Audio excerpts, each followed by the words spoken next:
ஸ்ட்ரெஸ்ஸுக்கும் ப்ரெஷருக்கும் என்ன வித்தியாசம் தெரியுமா மேடம்? அடுத்தவங்க நமக்கு கொடுக்கறதுக்கு பேர் ப்ரெஷர்,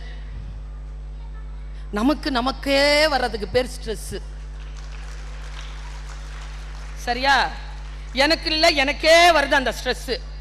உங்களை மாதிரி ப்ரெஷர்ல இல்லை, நான் ஸ்ட்ரெஸ்ல இருந்தேன். உடனே டப்பாவை திறந்து பார்த்தா பெரிய ஸ்வீட் பாக்ஸ், சூப்பர் ஸ்வீட் யாரோ கொண்டாந்து வச்சிருக்காங்க.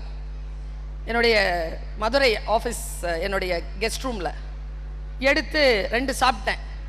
தண்ணி குடிச்ச உடனே மனசுலாம் சாந்தமாயிடுச்சு சார்.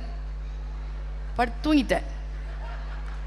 காலையில எழுந்திருச்சு ஃப்ரெஷ்ஷா 6:30 மணிக்கு ஒரு நினைப்பு வந்துச்சு.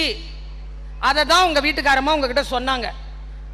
என்னன்னா, ஸ்வீட் சாப்பிட்டா ஸ்ட்ரெஸ் குறையும். சரியா? அதுக்கு அப்புறமா ஒரு விஷயம் நினைப்புக்கு வந்துச்சு. ஏண்டா நம்ம ஜெயிச்ச உடனே நமக்கு பக்கத்துல இருக்கிறவன்லாம் ஸ்வீட்டு கொடு ஸ்வீட்டு கொடுன்னு கேட்கறான்.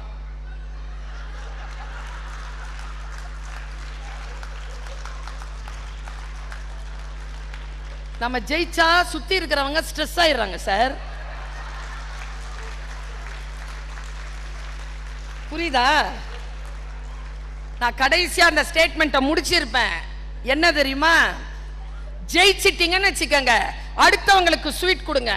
தோத்துட்டீங்கன்னா நீங்க சாப்பிடுங்க. நான் என்ன சொல்றேன், ஒருதலை ராகம் படத்துல எங்க ஐயா டி ராஜேந்தர் சொல்ற டயலாக்னு நினைக்கிறேன். தப்பா இருந்தா மன்னிக்க.